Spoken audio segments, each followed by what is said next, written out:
गुरु प्यारी साध संगत जी, आप सभी को प्यार भरी राधा स्वामी जी। अगर आप हमारे राधा स्वामी साखियाँ चैनल पर नए हैं तो इस चैनल को लाइक व सब्सक्राइब करना ना भूलें जी। साध संगत जी, आज मैं आपको जो साखी सुनाने जा रही हूँ, यह साखी एक व्यक्ति की है जो अपनी मेहनत करता था। वो उसके पास एक गधा था और वो अपने गांव से गधे के ऊपर मूर्तियां लेके जाता था रोज शहर में। और जब वो मूर्तियां लेके जाता था तो शहर वाले तो उस मूर्तियों को सलाम या सत श्री अकाल या राम राम करते थे और वो गधा सोचता था कि ये सब मेरे को कर रहे हैं। और ऐसे ही काफ़ी दिन चलता रहा और गधा बहुत खुश होता था कि यह तो मेरे को कर रहे हैं, मेरी तो बड़ी जय जयकार है। और एक दिन मूर्ति नहीं लाया वो व्यक्ति, तो वो उस पे नमक लेके आ गया। तो जिस दिन वो नमक लेके आया तो शहर वालों उनको तो पता है कि आज मूर्तियाँ नहीं आई, आज नमक आया है, तो उन्होंने एक सलाम नहीं की। तो वो गधा जो था वो बीच बाजार में रुक के खड़ा हो गया। और जो व्यक्ति था उसने सोचा ये क्यों रुक गया। उसने बड़ी कोशिश की, चल भाई आगे चल, पर वो नहीं चला, वो वहीं अकड़ के खड़ा हो गया। तो फिर उसके दिमाग में आया कि इसको जो रोज़ सलाम करते थे ये तभी खड़ा है। तो उसने बाज़ार में जाके बोला, भाई आज मैं मूर्तियाँ नहीं लेके आया गधे के ऊपर और नमक लेके आ गया, और मेरा गधा सोचता है कि रोज़ लोग मुझे जय जयकार बुलाते हैं, मेरे को हाथ जोड़ते सलाम करते। भाई आज मैं नमक लेके आया हूँ और आपने किसी ने नहीं किया इसको सलाम, क्योंकि आपको पता है आज नमक आया था, मूर्तियाँ नहीं थी, इसीलिए ये अकड़ के खड़ा हो गया।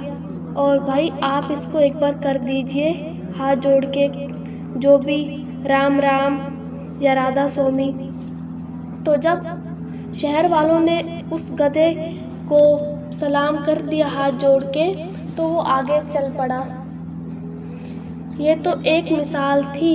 ऐसे ही हम सोचते हैं कि हमको कोई हाथ जोड़ के राम राम या सलाम वालेकुम बुलाता है तो हम बहुत खुश होते हैं कि हमको बुलाता है। वो हमको नहीं, वो जो हमारे अंदर है उस मालिक को बुलाता है। कोशिश करो ज़्यादा से ज़्यादा भजन सिमरन करो, उस शब्द से जुड़ो, उस युक्ति से जुड़ो।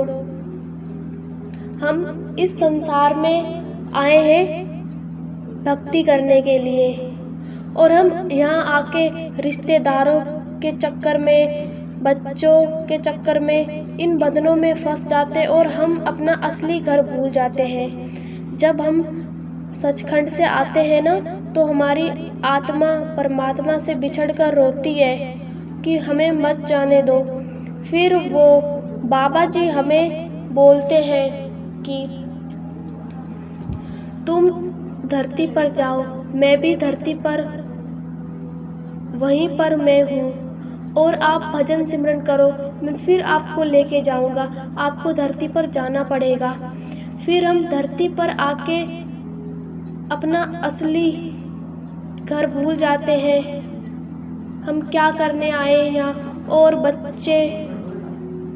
बच्चों में फंस जाते हैं, इन कामों में फंस जाते हैं।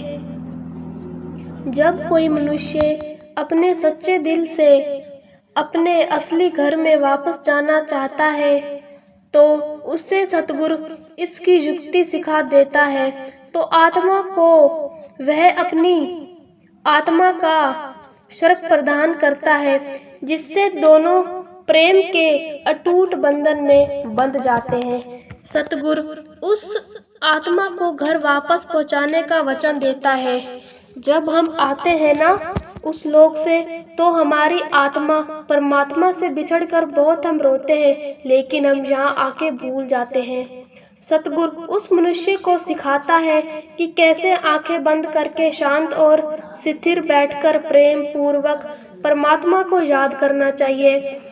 ऐसा करने से वह कुछ समय के लिए जीवन के नाटक में अपनी भूमिका के बारे में सब कुछ भूल जाता है।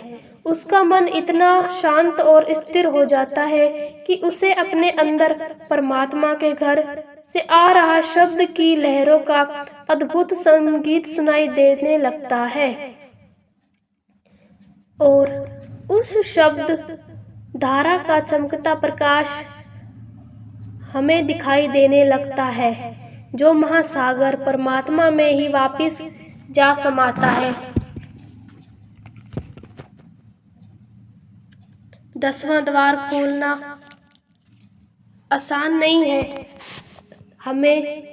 हमारे अंदर 5 विकार है, काम, क्रोध, लोभ, मोह, अहंकार।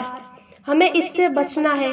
जैसे कि एक बच्चा बचा हुआ है, बच्चे को कोई भी छोटा बच्चा है, उसको बच्चा ही क्यों बोला जाता है? हम नाम से भी बुला सकते हैं, लेकिन उसको बच्चा इसीलिए बोला है क्योंकि ये सब विकारों से बचा हुआ है।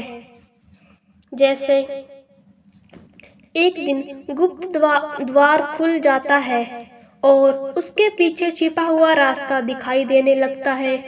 अर्श से पुलकित आत्मा दहलीज को लादकर एक नए आश्चर्यजनक जगत के सितारों में जगमगाते आकाश में प्रवेश करती है। हर रोज शब्द और प्रकाश की संगीतमयी उज्जवल धारा के साथ आत्मा उस गुप्त मार्ग पर आगे बढ़ती चली जाती है और फिर प्रकाश से जगमगाते इस मंडल में एक विचित्र घटना घटती है। आत्मा को आनंद विरोध कर देने वाला एक दिव्य दृश्य दिखाई देता है।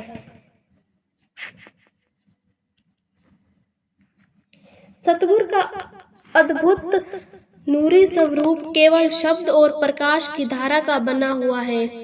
ये शब्द सिर्फ ये नाम क्या है? शब्द है जो हमें भजन सिमरन करने के लिए मिलता है, ये भी एक शब्द है। बाबा जी भी एक शब्द रूप है। वो इस धरती पर आते हैं, एक शब्द के रूप में आते हैं, हमें समझाने के लिए आते हैं, हमें सही रास्ता दिखाने के लिए आते हैं। क्योंकि आजकल के युवक, आजकल का कल युग इतना फैल चुका है कि आजकल के युवक कल युग में बढ़ते ही जा रहे हैं। तो हमें हर डेली सत्संग पे जाना चाहिए। अपने बच्चों को भी लेके जाओ। अगर हम उनके माँ बाप ही ना जाएंगे तो बच्चे कैसे जाएंगे?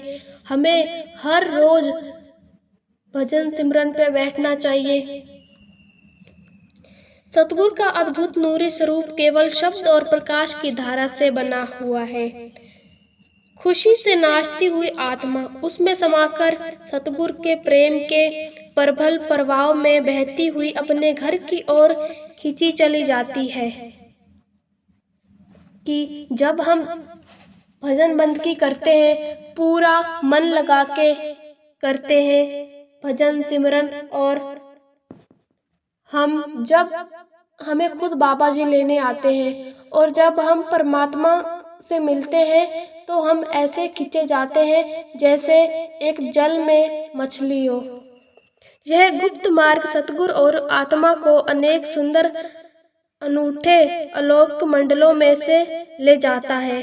कि जब हमारी भक्ति पूरी होती है, तो जैसे हमारी मृत्यु होती है तो हमने भजन सिमरन पूरा किया है, तो बाबा जी हमें ऐसे चमकते धमकते आलोकों से लेकर जाता है सचखंड में कि देखने लायक नजारा होता है। इसीलिए कहते हैं भजन सिमरन करो। अंत में आखिर मोड़ मुड़ते ही वे क्यों देखते हैं दूर, बहुत दूर उनका स्वागत कर रही घर के प्रकाश की उज्जवल किरणें। परमात्मा से मिलने के लिए आतुरता और प्रेम में डूबी हुई आत्मा तेजी से आगे बढ़ती जाती है, जब तक कि वह परमात्मा के द्वार पर नहीं पहुंच जाती। और फिर प्रकाश की कौंध में द्वार खुलता है।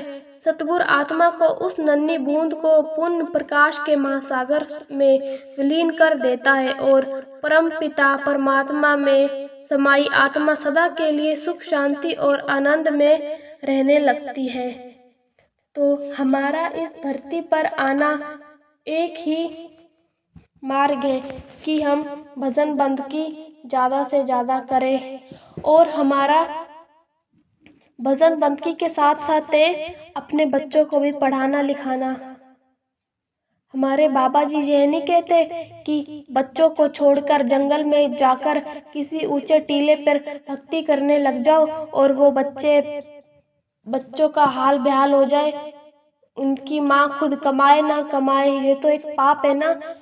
हमें अपना घर का काम भी करना है और साथ साथ भक्ति भी करनी है। तो ज़्यादा से ज़्यादा हो भजन सिमरन पर बैठे और गंदे कामों से बचें। राधा स्वामी जी।